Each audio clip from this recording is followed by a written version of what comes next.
नमस्कार, मी पूजा. आपण पाहत आहात जनशक्ती टीव्ही न्यूज 18. तर चला पाहूयात आजच्या ठळक घडामोडी. नमस्कार. युवा संवादाच्या व्यासपीठावर आपलं स्वागत आहे. आज आपण राजकीय आणि सामाजिक विषयांवर सखोल चर्चा करणार आहोत.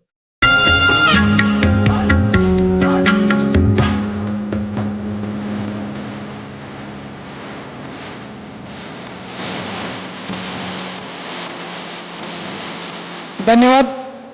यानंतर आपले दुसरे अतिथी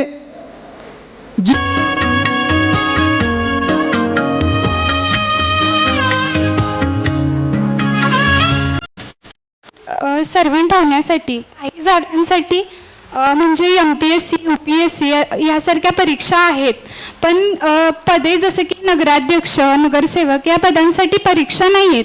त्यामुळं काय होतं की एकाच कुटुंबातील पिढ्यानपिढ्या राजकारणातील एका पदावर म्हणजे ते पद त्यांचंच होतं. मग जे खरे समाजसेवक आहेत, ज्यांना खरंच समाजसेवा करायचे त्यांना ते पद मिळू शकत नाही. परीक्षा का नाही? मला आपला प्रश्न सगळ्यात महत्त्वाचं बघा की MPSC UPSC वाल्याला आयुष्यात एकदाच परीक्षा द्यायची आहे. आम्हाला 5 वर्षाला परीक्षा आहे. आम्ही 5 वर्षाला परीक्षा देतो. अधिकारी झाल्यानंतर खूप सुंदर आणि चांगलं आयुष्य बघता येतं. कारण तुम्हाला सांगतो, अधिकारी झाल्यानंतर त्याच्या हातात आहे काय करायचं काय नाही. आम्हाला त्यांच्याकडनं काम करून घ्यायचंय आणि मग आम्हाला त्या ठिकाणी 5 वर्षाला परीक्षा आहे आणि मग 5 वर्षाची परीक्षा देत असताना अधिकाऱ्याच्या प्रश्न उत्तर आहे, पत्रिका आहे. मग प्रश्न उत्तर मध्ये काय आहे, तुम्ही केलेला जगाचा अभ्यास, देशाचा अभ्यास, राज्याचा अभ्यास आणि त्याच्यावरची ठराविक प्रश्न आणि 200-500 त्या ठिकाणी मार्क घ्यायचे आणि आपण रँकिंगमध्ये यायचं. परंतु आम्हाला काय करावं लागतंय, सकाळी उठलो की घरी लोक असतात आणि संध्याकाळी झोपवायला पण दुसरी लोक असतात. आणि मग सकाळी उठल्यानंतर जे आमच्या रोज माझ्याकडे आत्ता मी आमदार किंवा मागच्या 4-5 वर्षावर रोज सकाळी 200-300 लोक येतात. मग कुणाचा प्रश्न वेगवेगळा असतो. कुणाची लाईट गेलेली असती, कुणाचं पाणी नसतं, कुणाचा रस्ता नसतो, अनेकाला त्या ठिकाणी तलाठी उतारा देत नाही, अनेक प्रश्न घेऊन येतात. आणि मग हे त्या ठिकाणी आम्ही 5 वर्ष अभ्यास करतो आणि मग 5 वर्षात ज्याचा रिझल्ट आम्ही डायरेक्ट लोकांना देतो. नंतर आम्ही विधानसभेत आम्ही भाषण करतो, आम्ही कसं वागतो. आता एखादा अधिकारी आहे, अधिकाऱ्याचं एखाद्याचं कॅरेक्टर खराब असेल, चारित्र्य खराब असेल तर त्याला त्या ठिकाणी नोकरीवरनं काढतात का? परंतु जर आमचं खराब असेल तर आम्हाला पुढं मतच टाकत नाहीत. म्हणजे आमची किती परीक्षा कठीण आहे. आम्ही जर आईवडिलाला नाही सांभाळलं तरी म्हणतात आईवडिलाला सांभाळत नाही, ही काय आम्हाला सांभाळणार आहे. पण आईवडिलाला अधिकारी सांभाळत नाहीत, त्यांना कोण नोकरीवरनं काढतं का? आम्हाला मात्र त्या ठिकाणी जनतेला उत्तर देणं दायित्व आहे. आम्हाला त्या ठिकाणी प्रत्येक 5 वर्षाला परीक्षा देत असताना कधी कधी आमचा प्रसंग असा येतो की आम्ही त्या ठिकाणी अनेकाला भेटायला जातो. अनेक आजारी पडल्यानंतर भेटतो, कोण घरात वारल्यानंतर भेटतो, कुणाच्या लग्नाला जातो, अनेक प्रसंगाला सुखादुखात जातो. कधी कधी घरातलं कोण आजारी असलं तर त्याला बघायला जाणं होत नाही. परंतु आम्हाला मात्र तुमच्या सगळ्यासाठी जावं लागतं. तर आम्हाला रोज परीक्षा द्यावं लागते. आम्हाला त्या ठिकाणी रोज आम्ही जर फोन नाही उचलला तर आमच्यावर अनेक प्रकारे होतं. परंतु अधिकाऱ्याला फोन करताना आपण विचार करतो की सकाळी 10 ते 5 मध्ये 6 वाजेपर्यंत फोन केला पाहिजे ऑफिस टाईममध्ये. आम्हाला रात्री 2ला पण फोन येतो. त्या ठिकाणी आमची परीक्षा ही वेगळी आहे. आम्हाला जनतेतनं परीक्षा द्यावं लागते आणि त्यांना पेपरवर कागदात आणि काही मर्यादित द्यावं लागते. त्यांना एकदा द्यावं लागते, आम्हाला दर 5 वर्षाला द्यावं लागते. आपल्याला म्हणजे की आपण महाराष्ट्र शासनामध्येच काम करत आहात, म्हणजे एक लोकप्रतिनिधी म्हणून. तर आम्हाला तुम्ही आता सांगितलं की परीक्षेसंदर्भानं आता मला सांगा की परीक्षा TET सारख्या परीक्षा प्राथमिकच्या शिक्षकांना लागू झाल्या. मग मला सांगा की शासकीय नोकरी ही सगळ्याच प्रकारच्या आहेत. मग ह्या परीक्षा फक्त त्या म्हणजे ज्यांच्या हाताखालून बऱ्याच प्रकारचे कलेक्टर तयार झाले, डॉक्टर तयार झाले, इंजिनियर्स तयार झाले आणि आता सेवानिवृत्तीला एक 5-6 वर्ष शिल्लक राहिले, त्या लोकांची सुद्धा TET सारखी परीक्षा होणं मग हे कितपत योग्य आहे? आणि त्यानंतरचा दुसरा माझा प्रश्न असा आहे दादा, याबरोबरच कारण मी एकाच वेळी 2 विचारतो प्रश्न की नाशिक सारख्या ठिकाणी आता हा कुंभमेळ्याच्या माध्यमातून म्हणजे ज्या वट सावित्रीसाठी म्हणजे वडाची पूजा करत असताना बऱ्याच महिलांनी ज्या वडाची पूजा करण्याचं काम केलं, आज त्या ठिकाणी ह्या बऱ्याच वडांच्या म्हणण्यासारख्या पेक्षा 100-1 वर्षापूर्वी लावलेल्या झाडांची तोड होताना दिसते.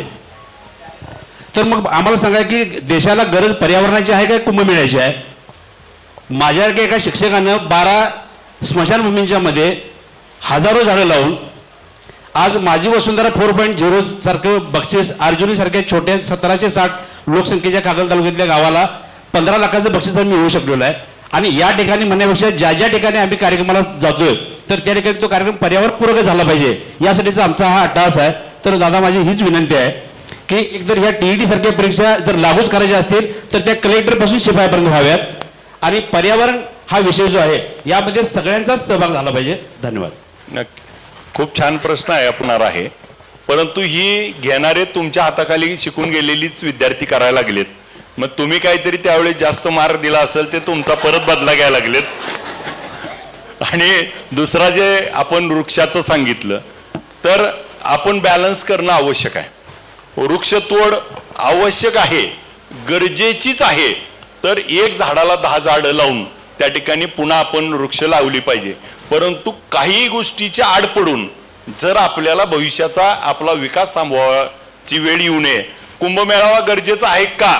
त्याचं कारण असं आहे, जग हे पर्यटनावर चालायला लागले.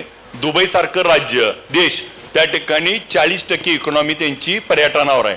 आणि आपण जर बघितलं असेल कुंभमेळावा आता UP मध्ये झाला, 35 कोटी लोक त्या ठिकाणी भेट देऊन गेली. त्या गावांची परिस्थिती अशी झाली, ज्यावेळेस आपण तो सिंहस्थ वगैरे होता त्यावेळेस जर कोण गेला असेल तर आपण बघितलं असेल तिथं जो 4 रुपये 5 रुपयाचा पार्लेजीचा पुडा होता तो 50 रुपयाला मिळत होता आणि लोक घेत होती. का तर पब्लिक इतकं होतं. त्या ठिकाणी 10 रुपयाची पाण्याची बाटली 100 रुपयाला घेतली होती. त्या लोकांची तिथली जी आर्थिक परिस्थिती आहे याच्या माध्यमातून उलाढाल खूप मोठी झाली. आणि आपल्या राज्याला देखील आता अशा धार्मिक पर्यटनाची आवश्यकता आहे. जोपर्यंत आपली इकॉनॉमी बूस्ट करायची आहे त्याला मग अभयारण्य असेल, आपल्याला गड किल्ले संवर्धन असेल, आपल्याला समुद्र किनारा असेल, कोकण असेल, आपल्याला ज्या ज्या धार्मिक स्थळ आहेत त्याच्यातनं कृषी पर्यटन असेल, वेगवेगळ्या पर्यटनाचे हे नवीन अध्याय उभा राहतात. याची आपल्याला आवश्यकता आहे. त्यामुळे बॅलन्स करून आपल्याला करणं गरजेचं आहे. माझा प्रश्न चंद्रहार दादांना आहे. दादा नमस्ते. व्यासपीठावर मांडूया प्रगतीची गुढी, शब्दाने जोडूया मन, संवादाने फुलवूया. सर्वांचं मनपूर्वक स्वागत करतो. दादा, आपण एकनाथजी शिंदे साहेबांच्या नेतृत्वामध्ये काम करत आहात आणि आपल्याच पक्षाचे शिक्षण मंत्री देखील आहेत. माझा प्रश्न असा आहे की जिल्हा परिषद शाळा ज्या बंद झाल्या म्हणजे बंद पडण्याच्या स्थितीमध्ये आहेत, म्हणजे मी ज्या मतदारसंघातून येतो तो वाळवा विधानसभा मतदारसंघ. पूर्वी वाईट वाटतं की दादा ज्या विधान भवनाच्या आणि लोकसदनाच्या पायऱ्यांवरती जे आंदोलन केलं की जिल्हा परिषद शाळा बंद नाही पडली पाहिजे, पण त्या सर्व लोकप्रतिनिधींच्या 26, 27, 28 शिक्षण संस्थेच्या अंडर शाळा आहेत. म्हणजे जर बघितलं दादा तर पूर्वी 1ली ते 4थी जिल्हा परिषद शाळा होती आणि त्याच्यानंतर बघितलं तर खाजगी शाळा होत्या. परंतु आता अशी परिस्थिती झाली की 1ली ते 10वी पर्यंत खाजगी आणि लोकप्रतिनिधींच्या शाळा आहेत. मग त्या प्रश्न विचारा. मग त्या शाळा हे झाल्या पाहिजेत. तर आपण नेपाळच्या सरकारने जो निर्णय घेतला की जिल्हा परिषद शाळा सुरू आणि खाजगी शाळांची मान्यता बंद झाल्या पाहिजे, तसा निर्णय आपण घेऊ शकतो का? आणि तशी मागणी माननीय शिक्षण मंत्री महोदय यांच्याकडे आपण कराल का? नक्कीच. ते माझ्यापेक्षा जास्त अभिजित आबा सांगू शकतील, पण मी थोडक्यात सांगतो तुम्हाला की शासनाने जे धोरण तयार केलेलं आहे, आज ज्या ज्या गावामध्ये पटसंख्या बघून त्याला केंद्र शाळा म्हणून जिला आपण जाहीर केलेलं आहे, ते आता मी बाहेरचं सांगणार नाही, पण आज आपल्या सांगली जिल्ह्यामध्ये आमच्या ज्या महापालिका नगरपालिका क्षेत्रामध्ये ज्या शाळा आहेत, जिल्हा परिषद असतील किंवा नगरपालिकेच्या असतील, आम्ही परवाच आदरणीय एकनाथजी शिंदे साहेबांच्या निधीतून जवळजवळ 100 शाळा रोबोटिक लॅब तिथं मंजूर करून आणले. ती फक्त बातमी गेल्यानंतर, संपूर्ण त्या ज्या परिसरामध्ये ही बातमी गेल्यानंतर तिथल्या पटसंख्येत वाढ झालेली आहे. त्यामुळे असे अनेक योजना आहेत की शासनाचे जे धोरण बदललेलं आहे शासनानं, त्यामुळे येणाऱ्या काळामध्ये ह्या जिल्हा परिषद शाळा ज्या पूर्वी जशा चालत होत्या त्या पद्धतीने येणाऱ्या काळामध्ये चालतील. मला वाटतं आता CBSEचा सिलेबससुद्धा काहीतरी जिल्हा परिषद शाळेमध्ये सुरू करण्याच्या मार्गावर शासन निर्णय घेते. त्यामुळे येणाऱ्या काळामध्ये 1-2 वर्षामध्ये अगदी खाजगी शाळांची परिस्थिती बिकट अवस्था होईल आणि आपल्या सरकारी शाळांची अवस्था चांगल्या स्थितीमध्ये होईल, ही आता आपल्याला काही दिवसामध्ये बघायला मिळेल. मी या प्रश्नाला जोडून एक उत्तर देतो. गेल्या 3 वर्षामध्ये आपल्या जिल्हा परिषद शाळेमधनं 18 लाख विद्यार्थी कमी झालेत. आणि मी याचं भाषण विधानसभेमध्ये रात्री 12:16 नंबर आलता माझा आणि त्यावर केलं शिक्षण व्यवस्था बदलण्याची. तर आज आपल्याकडं ज्या एकूण जिल्हा परिषद किंवा शाळा आहेत त्या सरकारी शाळा याच्यातली गेल्या 3 वर्षामध्ये अवस्था बदलत चालली. त्याची 4 कारणं आहेत. चारमधलं एक कारण, आज आपल्या राज्यामध्ये 13,000 शाळांना अजून ग्राउंड नाही. आज AIच्या जमान्यात जातोय, कॅम्प्युटरवर जातोय. 5,500 शाळांना अजून लाईट नाही. 3600 शाळांना अजून मुलींना शौचालय नाही. आणि मग हे इन्फ्रास्ट्रक्चर नसल्यामुळं मोठ्या इन्फ्रास्ट्रक्चरच्या शाळेमध्ये जाण्याचा कल विद्यार्थ्यांचा वाढलाय. दुसरी स्थिती अशी आहे की त्या ठिकाणी स्वयंअर्थसहाय्य आणि अनुदानित सरकारच्या शाळा ह्याच्यामध्ये शिक्षकांच्या आता 54,000 त्या ठिकाणी अतिरिक्त झालेत. मग त्या ठिकाणी ज्या CBSE किंवा सिंहगड, MIT अनेक संस्था आहेत जशा, त्या माध्यमातून विद्यार्थी कमी झाल्यामुळं अनुदानित शाळेमधले शिक्षक स्वतःची नोकरी वाचवायसाठी जिल्हा परिषदचे शिक्षक विद्यार्थी आपल्याकडे वाढतायत. इकडचे विद्यार्थी तिकडे चाललेत.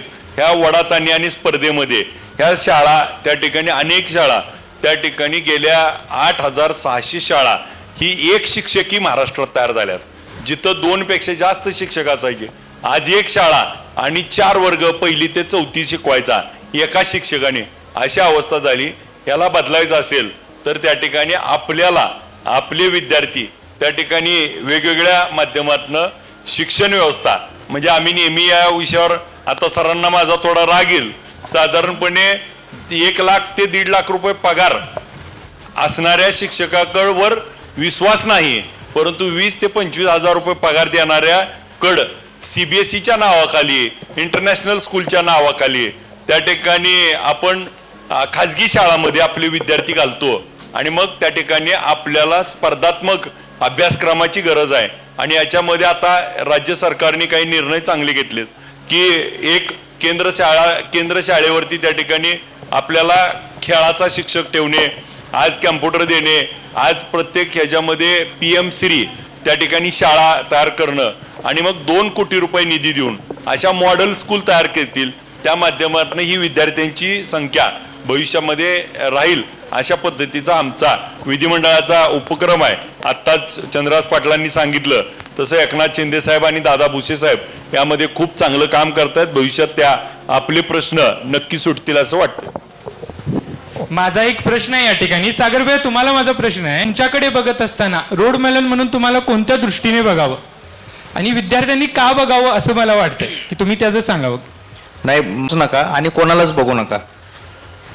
तुम्हाला ज्या आई वडिलांनी जन्माला घातलं त्या वडिलांच्या पायाला ज्या काही भेगा पडल्यात ना, टाचाला बनेंना पडलेली भोकं, आईचा फाटलेला पदर, तिची राकट झालेली त्वचा कष्ट करताना, ती बघा. ते दोघंच तुमच्यासाठी रोल मॉडेल आहेत. म्हणजे आपल्याला ज्यांनी दुनिया दाखवली त्यांना सोडायचं आणि माझा हा रोल मॉडेल तो रोल मॉडेल उपयोग नाहीये. आपला रोल मॉडेल आपल्याच घरात आहे. सो एकतर तुम्ही स्वतः आणि त्याच्या अगोदर तुमचे आई वडील किंवा वडील आणि आई हे खरे मोठे योद्धे 2 हेच आहेत आणि मग दुसऱ्या कुठल्या रोल मॉडेलची गरज पडत नाही. थँक्यू. दादा, मला तुम्हालाच प्रश्न एक विचारायचा आहे. मी माजी सभापती समाज कल्याण मागच्या पंचवार्षिकला होते. आता समाज कल्याणच्या ज्या योजना आपण राबवतोय तर त्या संदर्भात जी DBT योजना म्हणून आपण शासनानं जी काढलेली आहे खरंच योग्य आहे का? आणि ती वैयक्तिक मी सभापती असताना किंवा एक लोकप्रतिनिधी म्हणून असताना त्या योजनेच्या लोकांना कितपत त्रास होतोय हे आम्ही अनुभवलेलं आहे आणि त्याच्याशी रिलेटेड तुम्ही काय कराल ही फक्त तुमच्याकडून अपेक्षा आहे. ताई, सगळ्यात पहिल्यांदा कन्फ्युजन दूर करतो. समाज कल्याण विभाग सरकारचा वेगळा आणि माझी आबा समाज कल्याण परिषद वेगळी. ओके. हा, ऍक्च्युली परिषद जरी असली तरी समाज कल्याण ह्या विषयाखाली तुम्ही काही त्यांनी बांधून घेतलंय नाव MCA कडून दिल्लीतून. मला ते लोकहितकारणी परिषद देत होते. मी तेच म्हणणार होतो की याचं उत्तर आबा देतील. सो हे दोन्ही डिफरंट वेगळे पार्ट आहेत. आता तुम्ही जे बघताय लोकांना त्रास होतोय किंवा तुम्हाला त्या गोष्टी जाणवतात, सर तुम्ही तुमच्यापासून वरती जे लोकप्रतिनिधी आहेत किंवा ज्यांना तुम्ही रिपोर्ट करता, खरं तुम्ही सगळ्यांनी तिथं वरती संगनमताने बोलणं गरजेचं आहे ह्या गोष्टीबद्दल. आपणकडे देतो माईक. आबा आम्ही तसा ठराव सुद्धा केला होता आणि मंत्रालयात पाठवला पण होता. पण काय होतंय की बाबा सिस्टीम अशी आहे की बाबा त्या सिस्टीमला कुठेही कोलॅप्स करायचं नाही काहीतरी ह्याच्यानुसार. तर असा त्रास, खरंच मानसिक त्रास होतोय, लोकांना फेऱ्या घालाव्या लागतात. अक्षरशः एक अशा व्यक्ती आहेत की बाबा त्यांना ती वस्तू घेण्यासाठी पैसे सुद्धा अवेलेबल नसतात. मग घेणार कशी वस्तू? जर पैसे नसतील तुमच्याकडून का मागतात ती लोक योजना? तर बाबा आम्ही कुठेतरी उभारलं पाहिजे, आमचा उद्योग उभारला पाहिजे, या अनुषंगाने ते येतात. तर असं करत असताना ते अवेलेबल कुठून करणार पैसा, हा सरकारनं विचार करणं गरजेचं आहे. त्याचं उत्तर मी आपल्याला सांगतो की का असं केलं जातं. तर त्रासात काही गोष्टी अशा आहेत की गावाबरोबर किडे रगडले जातो असं आपण म्हणतो, तसा विषय आहे की या समाज कल्याण विभागामध्ये मागच्या 10 वर्षाचा इतिहास जर आपण बघितला तर तिथं जे म्हणून अधिकारी कामाला राहिले त्या सगळ्यावरती भ्रष्टाचाराचे आरोप झाले आणि त्या सगळ्यांनी मोठे मोठे गैरव्यवहार यात केलेत. आणि मग आज काय झाली परिस्थिती की जे गरजू आहेत त्यांना तो लाभ मिळत नाही आणि तो लाभ मिळावा म्हणून सरकारने काय भूमिका घेतली की ही सिस्टीम एका लाभार्थ्याला एकदा लाभ मिळाला की परत लाभ मिळाला नाही पाहिजे म्हणून ती ऑनलाईन सिस्टीम केली. आता त्या ऑनलाईन मध्ये ही नवीन प्रणाली आहे. ही प्रणाली आपल्याला अपग्रेड व्हायला, आज पूर्वीचा काळ होता बघा, आपल्याला आधार कार्ड काढायचं म्हणलं की आपल्याला दिव्य संकट वाटायचं. पण आज आता आपल्या देशामध्ये 99.1% म्हणजे 0.9% फक्त आता आधार कार्ड नाही अशी लोक आहेत. ज्याचं 1 वर्षाचं बाळ आहे त्याचं पण आधार कार्ड आता, हे सिंपल प्रोसेस आहे. तशी अडॉप्ट झाल्यानंतर ह्याच्यातला भ्रष्टाचार थांबल आणि भ्रष्टाचार करणारी लोक तुम्हाला पण माहिती येतात, तुम्ही काम केलंय, कोण आहेत, कोणाचे रेट कसे आहेत, कोण किती घेतो, खालच्याला वर किती, वरच्याला वर किती, आणि हे सगळं बंद करायचं असेल तर त्रास थोडा सहन करावा लागेल आणि गरजू लोकांना त्या ठिकाणी मदत मिळू दिली पाहिजे. बरं दादा, आबा मला तुम्हाला दुसरा प्रश्न असा विचारायचा आहे की आता शिक्षणाशी आपली चर्चा झाली, सरांनी प्रश्न विचारला किंवा त्या दादांना सुद्धा प्रश्न विचारला की सरकारी शाळा ज्या आहेत, नेपाळसारख्या देशात असं होत असेल, आपल्या भारत देशामध्ये सुद्धा असं उपक्रम केलं पाहिजे. पण हे करीत असताना कोल्हापूर जिल्ह्यात चंद्रहार दादा सुद्धा सोबत आहेत. तुम्हाला दोघांना सुद्धा असं माझी एक विनंती आहे की बाबा फक्त शिक्षण आपण प्रत्येकजण व्हॅल्यू म्हटलं तर हे योग्य नाही असं मला वाटते. केलंच पाहिजे. शिक्षण हे वाघिणीचं दूध आहे आणि तू पिलेला गुरगुरल्याशिवाय राहणार नाही, हे सुद्धा तितकंच खरं आहे. पण हे करीत असताना मुलांना खेळाचं शिक्षण सुद्धा देणं गरजेचं आहे. तर हे करीत असताना आज माझी मुलगी मला वाटतं की बाबा माझ्या मुलगीला मी पाहिजे, पण आपल्या देशात, आपल्या राज्यात, आपल्या कोल्हापूर जिल्ह्यात कशा पद्धती कुठे अकॅडमी आहेत त्या सगळ्या प्रायव्हेट आहेत. सरकारी अकॅडमी कुठे आहेत? पृथ्वीराज ह्या अशा अकॅडमी होणं गरजेचं आहे आणि अशा अकॅडमी झाल्या तर मुलं घडतील आणि स्टेट लेवलला, इंटरनॅशनल लेवलला जातील. आज आपण खेळात किती पाठीमागे आहे, सुवर्णपदक किती पद्धतीने घेऊन आलोय सगळ्यांना ज्ञात आहे. तर असं सुद्धा सरकारने विचार केला पाहिजे की बाबा खेळासाठी सुद्धा एक स्पेशली काहीतरी अकॅडमी युनिव्हर्सिटी पद्धतीने काहीतरी विचार करून आपण काहीतरी वेगळं घडवलं पाहिजे. कारण कुस्ती सुद्धा कोल्हापूर जिल्हा कुस्तीसाठी फेमस आहे. नक्की तुमचा प्रश्न मला समजला. मी तुमच्या प्रश्नाला एवढंच उत्तर देतो की जसं आपण सरकारी शाळा आणि गुणवत्ता याचं जसं बोललात, आज आपल्याला जर म्हणजे विकसित भारत 2047 संकल्पना आपण सगळेजण बघतोय. विकसित भारत म्हणजे काय? तर विकसित भारतामध्ये प्रत्येकाचं दरडोई उत्पन्न वाढलं पाहिजे, ह्युमन हॅपीनेस असला पाहिजे. भूटानसारखा देश आहे पण तो जगात सगळ्यात हॅपीनेस देश म्हणून ओळखला जातो आणि आपण मात्र आपली 100% साक्षरता असली पाहिजे. आपली 77% साक्षरता आहे. मग आपल्याला नेपाळचे उदाहरण आपण मगाशीपासून दिलं, त्या दादानी पण दिलं. नेपाळची साक्षरता आपल्यापेक्षा कमी आहे म्हणून त्यांना अशी काही पावलं उचलावं लागली. आपल्याला आठवत असेल की प्रौढांची शाळा, संध्याकाळची शाळा हे देखील आपल्या देशात घडलंय म्हणून आपलं साक्षरतेचं प्रमाण आता 77% आपल्याला 100% नेणं आणि मग विकसित भारताची व्याख्या आपल्याला त्यातनं करता येईल. आणि दुसरं स्पोर्टच्या बद्दल आपण बोलला. स्पोर्टच्या बद्दल आपण आता थोड्या ॲडव्हान्स माता आहात. नाहीतर काय झालंय की माझ्या मुलानं त्या ठिकाणी शिकलं पाहिजे, त्याला 90% मार्क पडले पाहिजे, त्यानं इंजिनियर झालं पाहिजे आणि त्यानं कुठल्या तर कंपनीत प्लेसमेंटनं गेलं पाहिजे आणि त्यानं त्याला पॅकेज किती आहे आणि त्याच्या पॅकेजवर त्याला मुलगी कशी मिळते आणि मग त्याला घर कसं होतं, त्याची गाडी कशी होती आणि याच्या पलीकडे आपलं स्वप्न नाही, तुम्ही जरा वेगळं स्वप्न बघताय. अशा माता जोपर्यंत जिजाऊ मासाहेब होणार नाहीत तोपर्यंत छत्रपती शिवाजी महाराज घडणार नाहीत. जिजाऊ मासाहेबांनी जर तलवार लागल म्हणले असते तर हे स्वराज्य घडलं नसतं. आधी आपल्याला बदलावं लागेल. आपण बदललो तर सरकारमध्ये आमच्यासारखी, जसं मगाशी आपल्याला बोलताना सांगितलं, जिल्ह्यामध्ये त्या ठिकाणी एक अकॅडमी सरकारतर्फे आम्ही बनवतोय. आता सगळ्या जिल्ह्यात एक अकॅडमी बनल जिथे हे सगळे खेळ खेळले जातील आणि 5% जे आरक्षण आपल्याला मिळतं ते त्या तिथून करता येईल. आणि आता प्रत्येक गावात म्हणजे प्रत्येक जिल्हा परिषद शाळेमध्ये आपल्याला आता कवायत असेल, मैदानी खेळ हे सुरू केलंय. आता भविष्यामध्ये आम्ही शिक्षक भरतीसाठी 4800च्या आसपास 4000 शिक्षक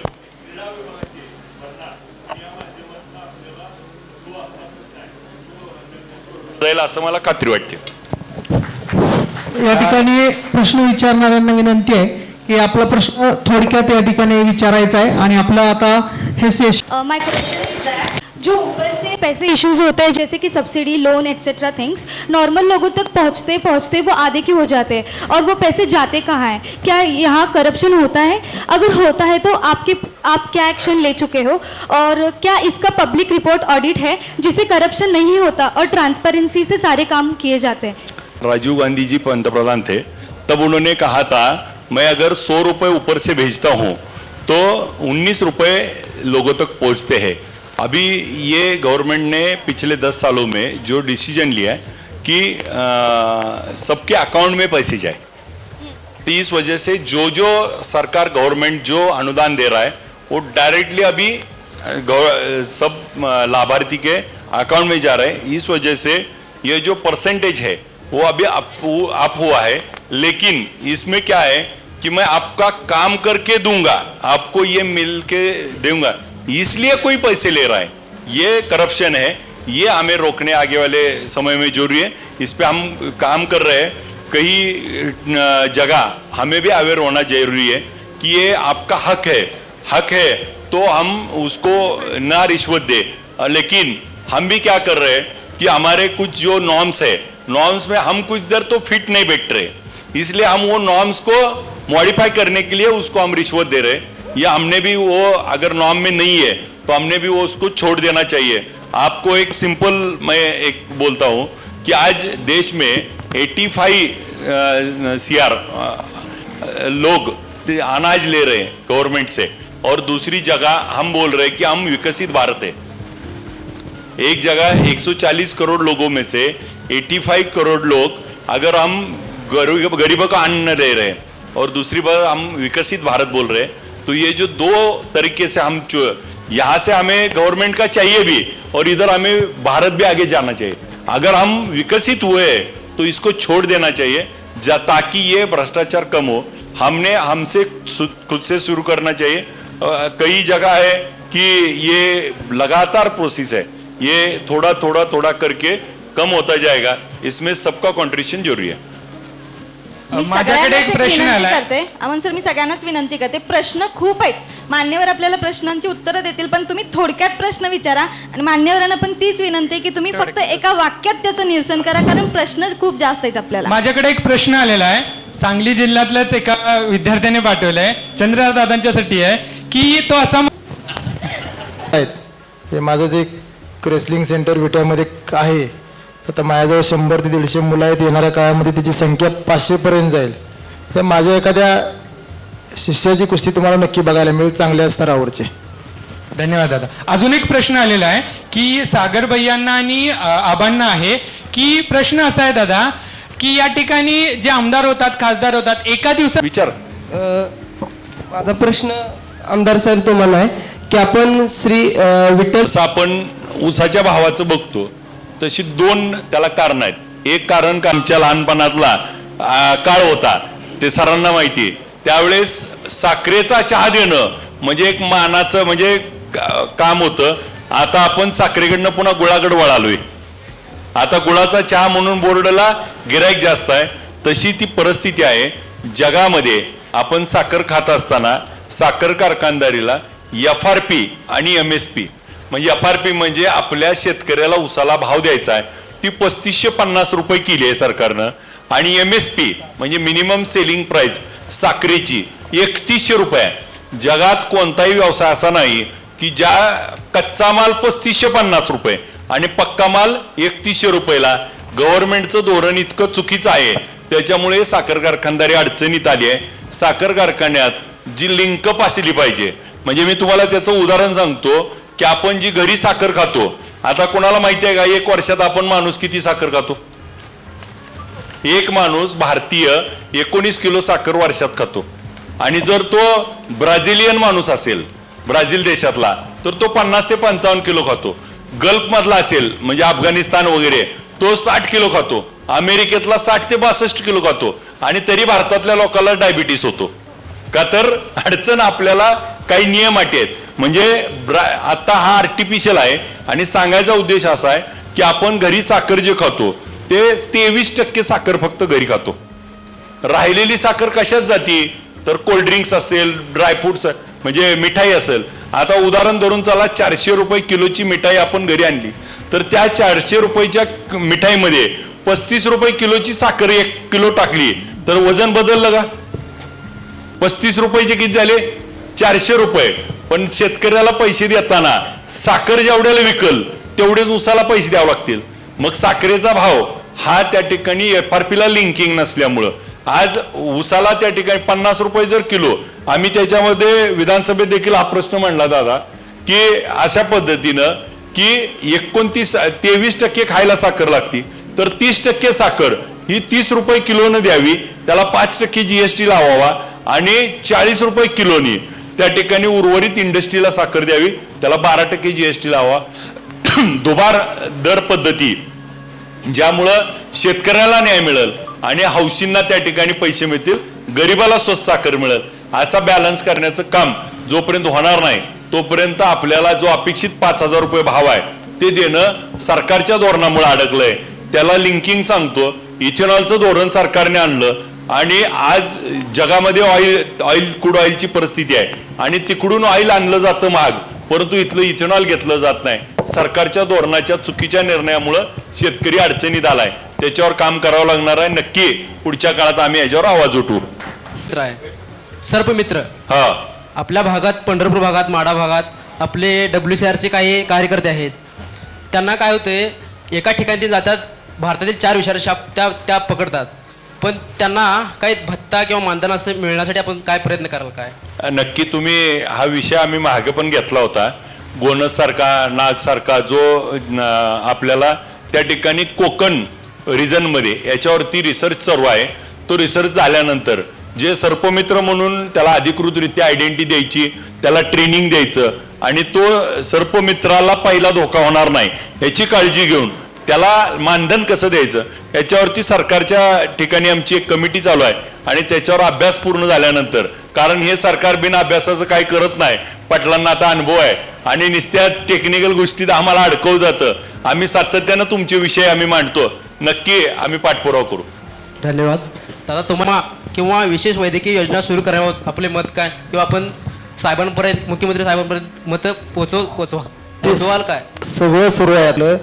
तर अनेक खेळाडूंना सर्व मोफत हे जे उपचार होत आहेत, मुख्यमंत्री सहाय्यता निधी असेल किंवा अनेक ट्रस्ट आहेत, संस्था आहेत, ते सर्व खेळाडूंना त्याचा परिचय आहे की आपली इंजुरी केवढ्या प्रमाणात आहे आणि कुठल्या ट्रस्ट गेलं पाहिजे किंवा मुख्यमंत्री सहाय्यता निधीतली किती मदत घेतली पाहिजे. हे प्रत्येक प्रत्येक खेळातल्या खेळाडूला ह्याची कल्पना आहे. त्यामुळे तो विषय आता मला वाटतं इंजुरीचा आणि खर्चाचा खेळाडूंच्या बाबतीत राहिलेला नाही. तो प्रश्न 100% सुटलेला प्रश्न आहे हा. धन्यवाद वस्ताद. त्याला जोडून सांगतो भैया, 462 हॉस्पिटल आता आपल्याकडे आहेत राज्यामध्ये जे त्याच्यावर उपचार करतायत. जर कुणाला असं आपल्यापैकी बसलेल्याला सांगतो ज्याचं 1,80,000 रुपयाच्या आत उत्पन्न आहे त्याला 100% मोफत उपचार होतो. त्याच्यासाठी आपल्याला धर्मादाय समिती, त्या समितीचा मी राज्याचा सदस्य आहे, तर आपल्याला मुख्यमंत्री सहायता निधी, नंतर महात्मा ज्योतिबा फुले, आयुष्यमान ह्या योजनेबरोबर ही एक योजना आहे ज्याच्यामध्ये 12,500 बेड राज्यामध्ये उपलब्ध आहेत. मी उदाहरण सांगतो, एक माझ्याकडे सुस्तेगावचा मुलगा होता, त्याच्या हार्टला होल होतं, तर त्याचं ऑपरेशन करायचं होतं. आम्ही रिलायन्समध्ये त्याचं ऑपरेशन केलं. 4.5 लाख रुपये खर्च होता, 0 रुपयामध्ये झालं. असे जर कुणाला, मला त्याला मतदारसंघ आहे, मी महाराष्ट्राचा सदस्य असल्यामुळे तुमच्यापैकी कुणाला जर अशी काही गरज वाटली की हॉस्पिटल आहे, ऑपरेशन करायचंय, काय पाहिजे मदत, तर नक्की आमच्याशी संपर्क साधा. आपला 100% सगळा मोफत, आणि ते पण पुणे मुंबई. आता जसं आपण दीनानाथचा किस्से ऐकतो ना सारखे, त्या दीनानाथला देखील आम्ही त्याच्यावर चौकशी नेमली आहे. त्याची जी आहे अनेक त्या ठिकाणी 462 हॉस्पिटल आहेत. त्यामुळे कुणाला जर असं काय होत असेल तर नक्की आम्ही मदत करू. ताज्या घडामोडींचे वेगवान अपडेट्स मिळवण्यासाठी जनशक्ती टीव्ही न्यूज 18 ला आता सबस्क्राईब करा आणि रहा एक पाऊल पुढे.